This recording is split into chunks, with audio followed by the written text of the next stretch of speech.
because ain't nobody going to fund our liberation but ourselves. Who's number two? Yes, sir. John. So I've got kind of a particular perspective I'm coming from, which is I'm here as an individual checking things out, but interested as a member of leadership for a union local in finding out whether it's something I can bring back to the table and get labor involved in. Many of you probably are aware that labor, arose in response to corporate rule. At the same time, labor is a corporation, as a union itself is a nonprofit organization with a charter, et cetera, in legal terms. So we need, because we believe we're serving the public good in helping our members to enforce their rights, we need to be sure that we'll be able to continue to do that, or that there will be some mechanism in place so that, like me personally, represent those who work for, who teach in public university. So if the government is delegated that responsibility to teach its citizens, then if in discharging that responsibility it is ineffectual or unfair, or doesn't follow through in the way that those who are fulfilling the duties deem appropriate, what sort of a recourse would be available if not a legal recourse in this sense? Let me just cut to the chase with you on this one. I am a proud supporter of unions and have been, but I want you to understand something, that philosophically, the idea of a union is a corporation in the sense that it gives body to, but I want you to know this, that claiming constitutional rights, corporations have not been empowered to have constitutional rights by the Supreme Court. I mean, in the latest Citizens United case, there was the first example of a decision that said that a union had actually constitutional rights as the union. So I think it's important to recognize that everything, like I support unions, they should exist. I support nonprofits, they should exist. But neither unions, nor nonprofits, nor for-profit corporations have inherent constitutional rights, because only human beings have those rights. And if people come together collectively to act in their own interest, then they're doing so because they have the right to assemble. That's absolutely true. But I don't think that entity known as a union somehow now has the right to spend money in elections. I don't think anything. We've got a stack, sir. Is this very directly related just to this question? All right, go ahead. Well, I think we all agree that corporations and unions should exist and keep doing their business, but they don't have the right of an individual citizen and voter. Right. And that's what those problems. Citizens United spoke to the fact that somehow, and churches too, somehow got the right to be a citizen, and therefore all the rights that came with it automatically from this decision of 5 judges, not even 9 of them. And so and thank you, sir, that he nailed it. I mean, like, I believe in unions. I believe that unions should exist. They have the right to exist, but they don't have inherent constitutional rights. I believe. Is that okay? And we've got trade unionists who are part of this movement. If I can follow up, I guess so the unions organized in a form called a democratic centralism, where everybody votes for the leadership, and everybody kind of whatever the majority votes for, everybody says, okay, we're going to enforce that, we're going to agree, we're all going to work together in order to make this happen. And the Constitution, well, is representative to the extent that you're delegating power, but there's also, that same at the same level while you're voting, it's direct democracy, at least, until you get to the electoral college in the current structure of the Constitution. So I guess I'm trying to figure out because typically the people that are going to take the time to participate in government on an ongoing basis are people that are seeking, favor for a specific purpose. How do you create a balance as far as like delegating authority while still maintaining open, participatory society? And how do you make that transition? I know that's huge. Yeah, I mean, I guess I would say this. You do it by creating opportunities for people to experience what genuine power is, and you do it in ways where you create structures of accountability. And, so it is true that unions operate under democratic centralism, and there's supposed to be accountability mechanisms built into it. I also, though, believe that there are lots of ways to actually come together, make decisions, and then go forward. So, sir, can I put you on the end of the stack so that we can let other people... This is right on point. All right, be very... The Constitution says that the union members have a right to assemble. Yes. That's it. It's in the Constitution. Right. Those are people, not corporations. They're not people. Okay. Does that make sense, John? I mean, I'm trying to struggle with, like, we're asking a much deeper philosophical kind of question. And, like, I agree with you that we need to have accountability within our organizing work. And, frankly, how I know that there are some unions that are democratic, but I also know that there are unions that are not. Right. And I'm not here to pick fights one way or the other, because I think those people who have asserted their constitutional rights to assemble into a union, they're the ones who need to make the decisions on how their unions operate. And if they're not accountable to the membership, it's up to the membership to make it so. It's just that simple. I guess the thing that strikes me as problematic is that the shell of the corporation isn't... I don't see that dissolving the shell of the corporation is necessarily going to stop the problem, because you'd still have individuals pledging support to lobbyists. Well, I'll put it this way, John. Let me just really cut to the chase here. I don't believe amending the Constitution is the end goal here either. I think that it's an important, deep tactic where we take ourselves seriously. What we need in the United States of America is a democracy movement. We need a movement that is equivalent to what's happening in North Africa and the Middle East and in Latin America today. And in fact, in Latin America, people assert, soy de miembro de movimiento de democracia. I am a member of the democracy movement. We don't talk about that in this country. People may talk about being part of the labor movement, the women's movement, the anti-war movement. They talk about issue movements, but we don't talk about democracy as a movement, and I think that's a problem. And so the question that you're asking need to be asked within unions, they need to be asked within nonprofits, they need to be asked within churches and the Kiwanis Club.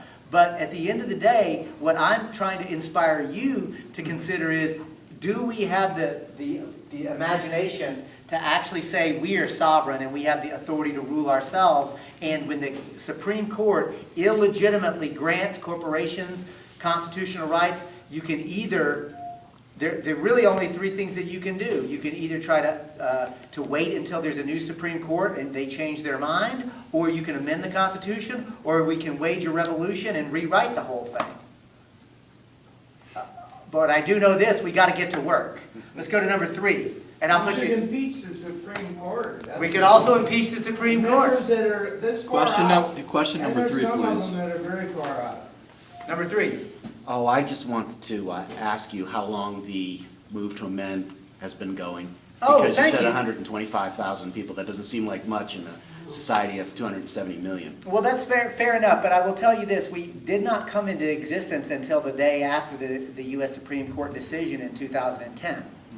So in a very short time, ordinary people just like you, Gary, have gotten together and actually created an amazing coalition. And I'm going to ask y'all, please, not just to sign that petition, but if this makes sense to you, at the very least, would you please forward that URL to your family members and your friends and start using social media and social networking and say, I joined this and I'm suggesting you do too. And then take a look at that website and you'll see the huge, I'll put you at the end of the stack, the huge numbers of people and organizations, Gary, that are actually already part of it. What we've actually got is okay, so Margaret, the petitions are due. If Margaret will just grab those. Thank you so much. So the point is, Gary, in a very short amount of time, we've actually organized over 125,000 individuals, plus organizations, including several unions, by the way, who are endorsing this effort. And we are actually in the very early stages of a movement, of a cultural movement. I mean, most people had not even heard of the idea of corporate constitutional rights or corporate personhood. Maybe some of you had read Tom Hartman's book or had done some reading on your own. But we are already far ahead. And I'll say this quite honestly, we've organized faster, more effectively. We've gone deeper than the Tea Party could have even dreamed of doing. And we did it without Koch brother millions of dollars. We did it without Fox News. We've done it by ordinary people actually working together. So yes, 125,000 may be small compared to that number, but I'll tell you this, Gary. What I know about all great movements, it starts with ordinary people who begin to act, think, and talk differently with one another. And again, I just keep coming back to, I'm inviting each and every one of you to think about what this might mean for you and how we might actually begin to think and act differently, and if we really have the capacity to do it. Because I'm convinced if we don't do something about it, we are headed over a cliff. This is serious. Hear, hear. Very serious. Number 4. We live in a pretty sedated society by drugs, media, video, kids, hooked into every possible thing. Poverty, overwork. I mean, people have a lot of other things that they're doing. How do you engage those people? So good question, sir. And I'll tell you, one of the things that we are doing is we're trying to, where I'm from, my daddy would say, son, when you get faced with a really big problem, always go for the low-hanging fruit. So, I don't know, his fruit don't seem to hang so low to me. But by that I mean this. Like, what we're trying to do is right now go to people. I'm not trying to convince anybody who doesn't already agree. And I mean that sincerely.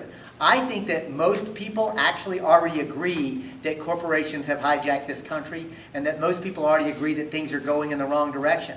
My job is to identify enough of those people to get us to try to act collectively. So those folks who are completely disengaged, I don't know how to get somebody who is completely like, I don't even care, I'm just so plugged into my game, or I'm so distracted by sports or entertainment that I don't even want to know about that. But here's the thing, I think that most people do want, because you know what? Americans are not apathetic. Because apathy means you don't care.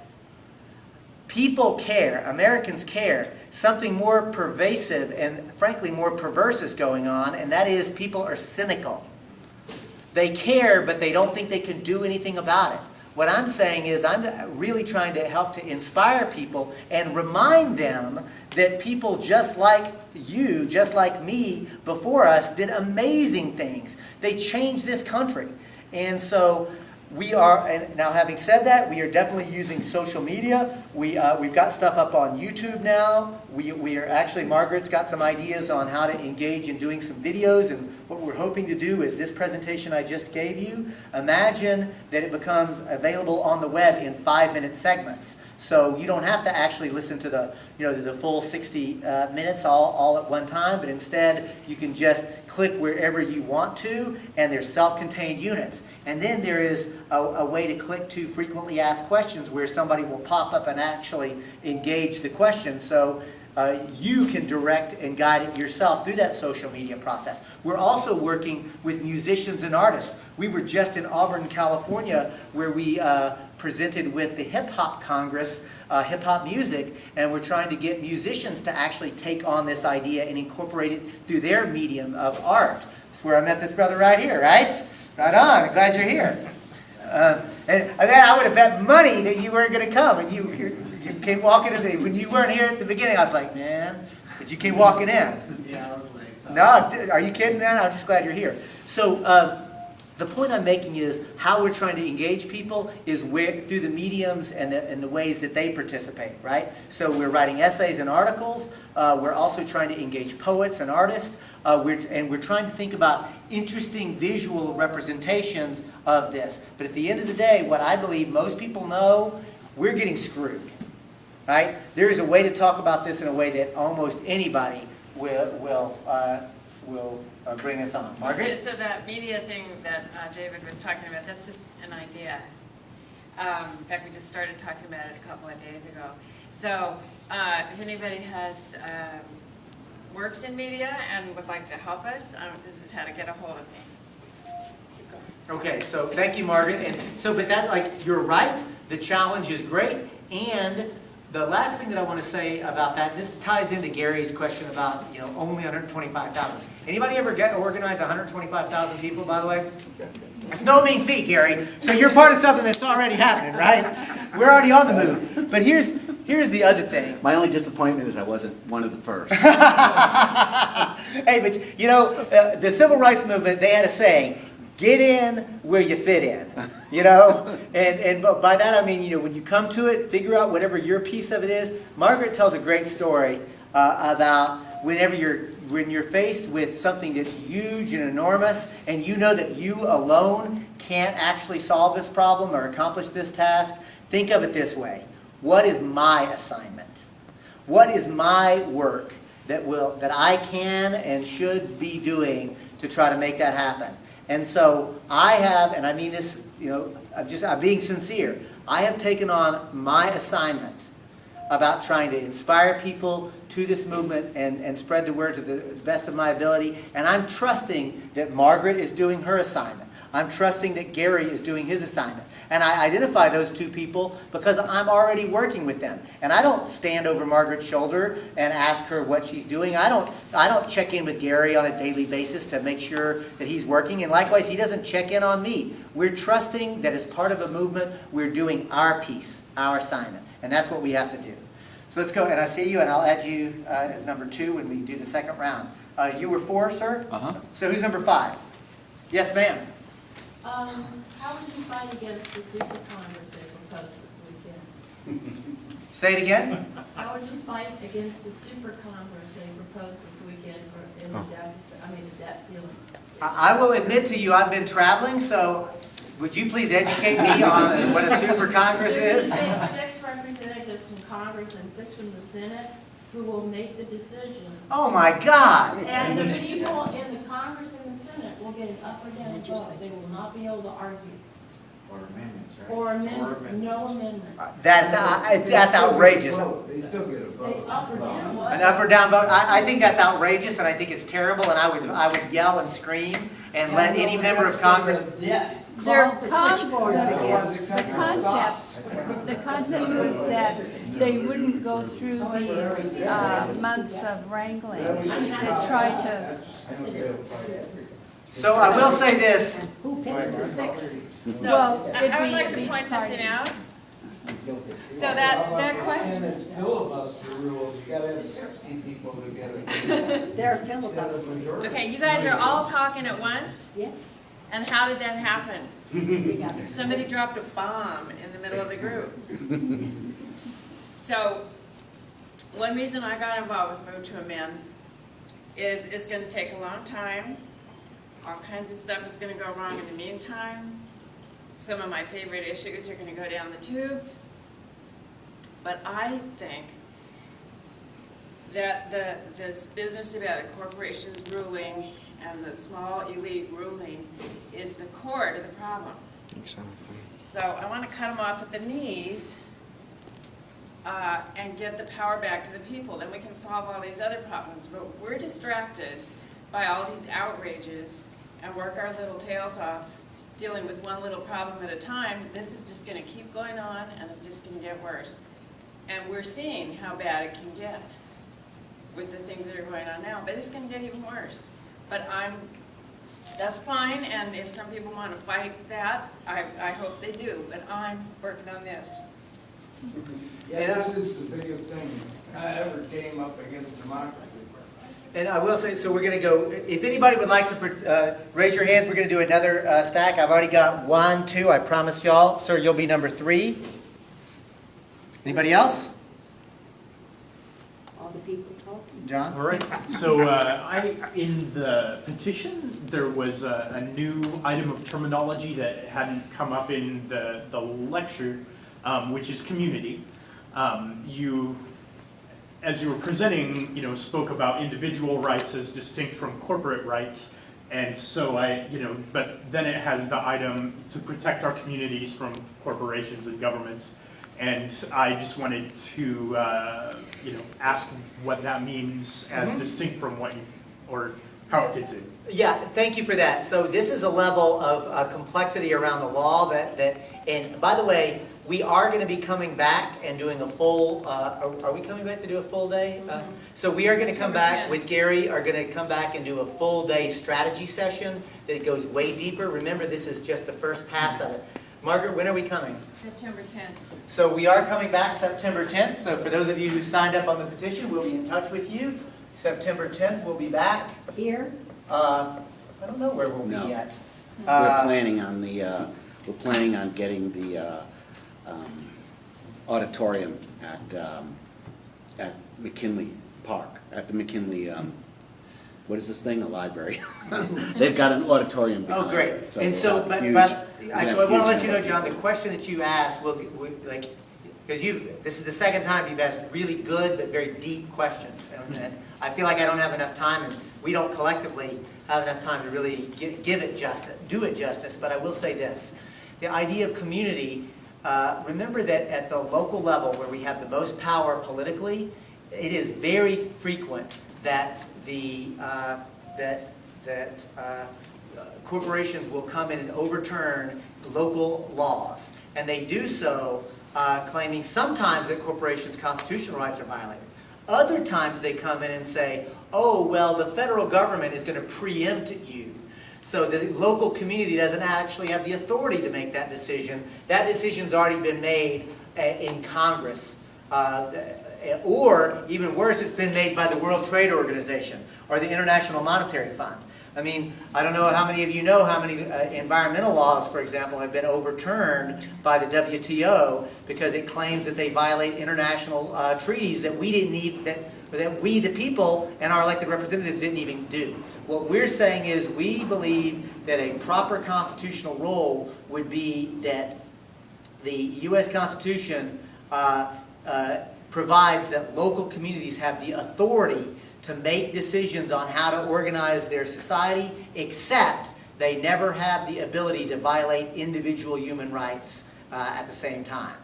And so likewise, safety laws, health laws, environmental protection laws should always be considered a floor, but not a ceiling. In other words, any local community can have higher environmental protection laws than the federal government, but can never go lower.